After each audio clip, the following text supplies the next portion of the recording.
shout out. So, update ito sa Pasya daw. So, ayan na, di ba? Sabi ko, di ba? Ito bago yung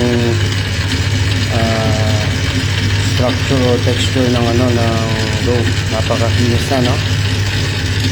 So, ayan ngayon. Nailagay ko na yung salt eh. Ito naman, lalagyan natin itong olive oil. So, nga pala, ito ay focaccia dough. Ngayon, i-ano natin yan. Wait lang. Test natin. Nakakayos. Wait lang ha. Malinis ang kamay ko ha. Sasaw ko lang dito sa olive oil. Yung test natin. So, add muna natin. Para shape. Tippers. Ay, napakalambot ng dough. Ayan, as you can see mga kayis, oh. Window paint test passed. Isa pa. Oh.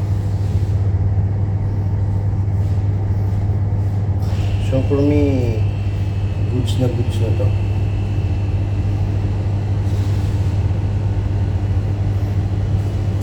Napakaganda ng dough. Siya overmix, sakto lang eh. Lalagyan na natin itong olive oil. Sa mga hindi nakakaalam, kung alam nyo, ang focaccia, ano yan, binibikin sa isang baking pan, malaki, tapos ipuproof mo na to, di ba? Pag okay na, ipuproof siya ngayon, lalaki yan.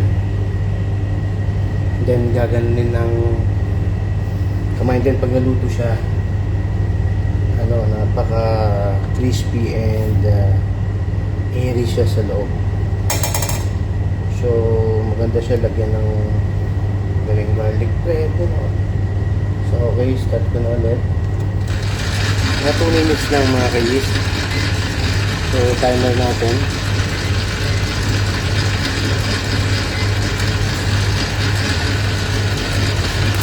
2 minutes lang siya magmimekos-mekos dyan. Mekos-mekos natin.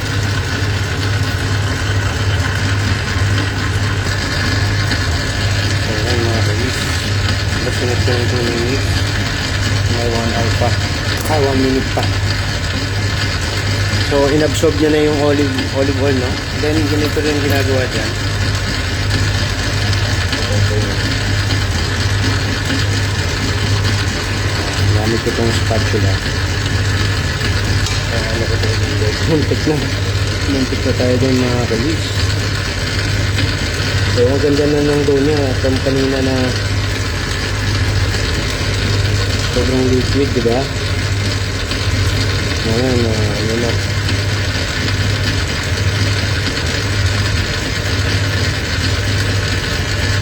Ayan, diba? Sayang natin ito.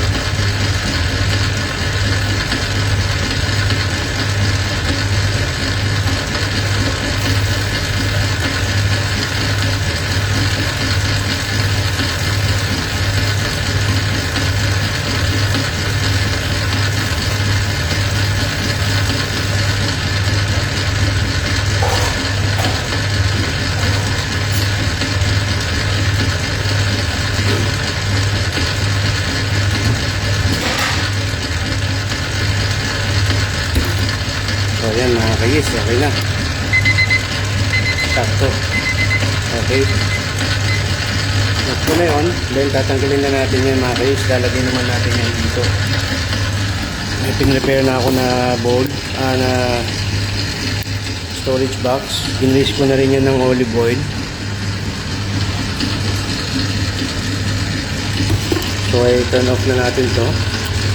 Ganda na, no? Sobrang ganda ng ano. Turn off na natin. Ayan, isasalin na natin yan mga kayis. Ayan.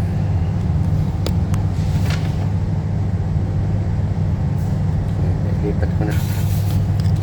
Mabigat tong phone eh. Ano siya? Pag tinaas ko masyado yung tripod.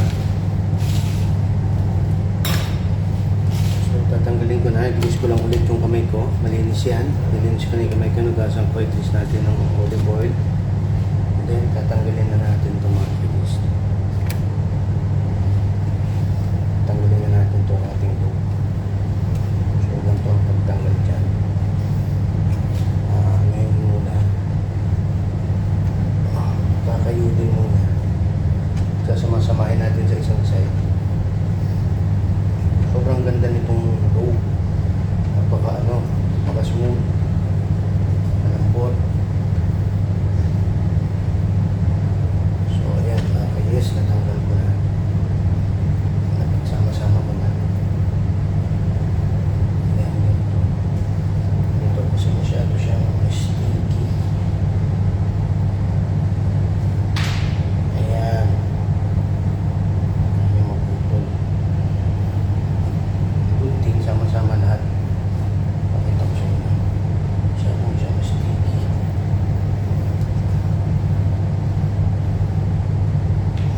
Ayan, mga kainis. Nadikit. Nadikit na siya.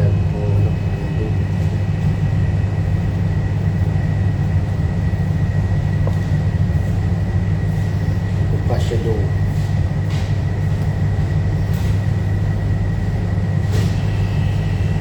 So, mga kainis. Siya. Tanggal naman siya agad, di ba? Parang alam niyo yung yung bubble gum. Parang nadikit. Pakita ko sa inyo ha. Konti na lang yung tatanggalin ko. Kasi nga madikit siya. Kumbaga, ang ganda nung timpla. Sama lang din siya agad, oh. Sasama lang siya agad pag tinanggal mo. Diba? Sticky ang ang texture, pero gano'n ang tamang ng pukas siya.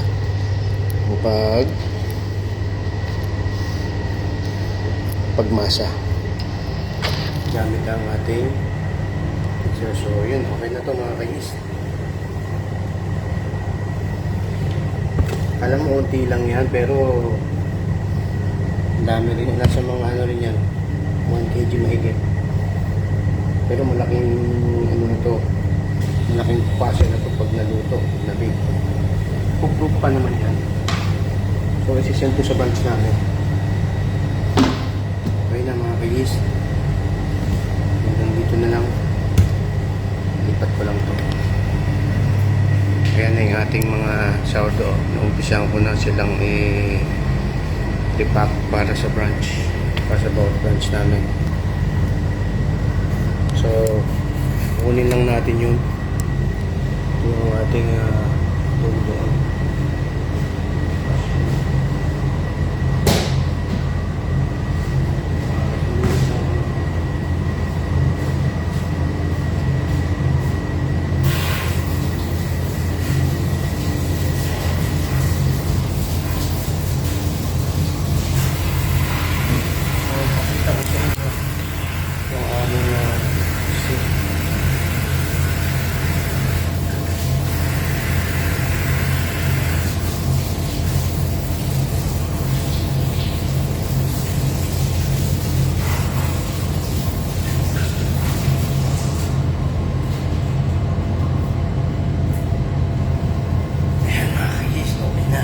Hugasan ko ng aking kamay, malinis na.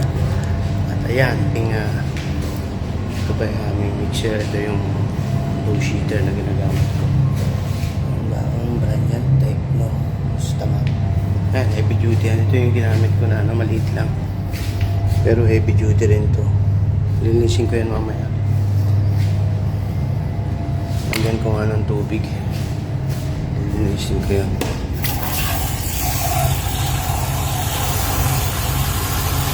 Ito ang aming siko.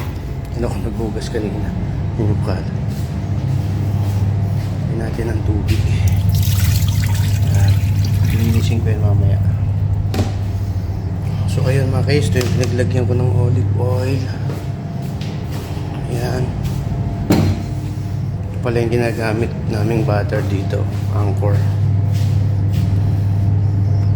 Focus pa siya. Napakalaking butter dito. Butter block tinawagin. Ayan mga kainis. So ito na yung ating kwasya dough. Ito ang ating sour ng sourdough. Ilalagay ka. Lagay ko dito. Siya, konti lang.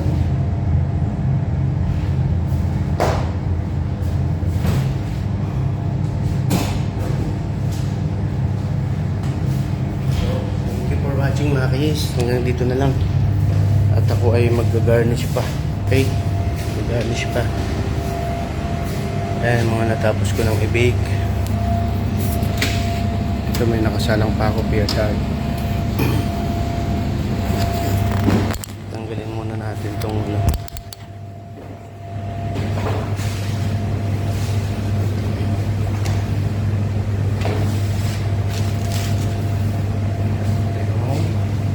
Pistachio panas Swiss.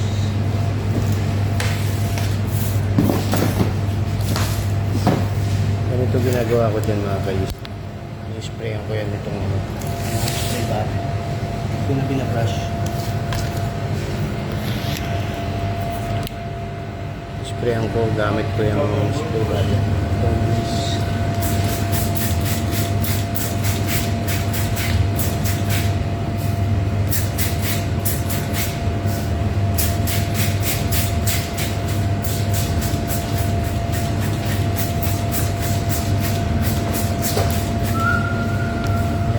Ito yung difference, diba?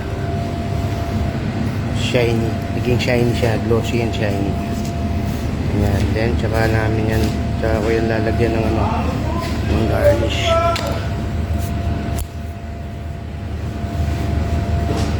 Tsaka ko yung lalagyan ng ito, pistachio.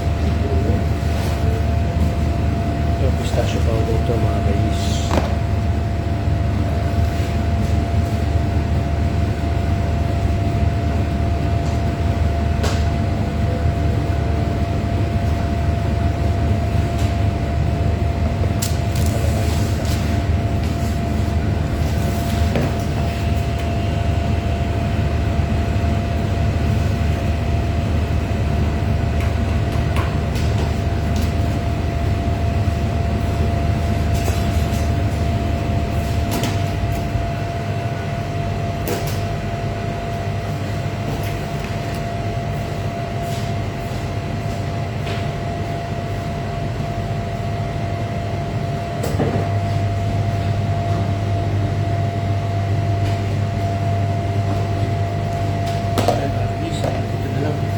Ganyan, tutuloy ko yan.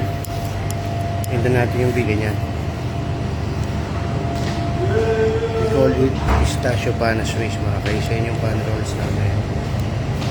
Ito yung coffee. Ito na yung kusan kanina. Gusto mo bake. Yung almond. Almond kusan. Almond kusan. Ito yung croffin. Ito yung Madeleine. Ito yung Madeleine. Ayan. Madeleine yan, mga kayis.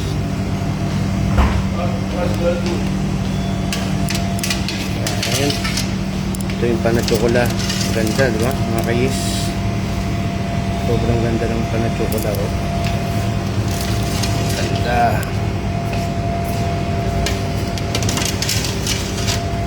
Ito yung turkey. Turkey and cheddar. Turkey and cheese panas Swiss. Palaman yan, turkey. Kasi ito yung cinnamon rolls. Ito naman yung cinnamon rolls. Diba? Napakaganda mga kayis. Tapos meron pa kami ito. Danish raspberries. Ayan mga raspberries. Yan ang feeling niya. Okay. Tapos mango. Danish din pero mango. Mango naman ang feeling. Yan.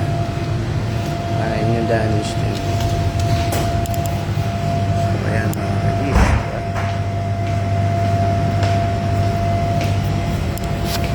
Ito, napakaganda.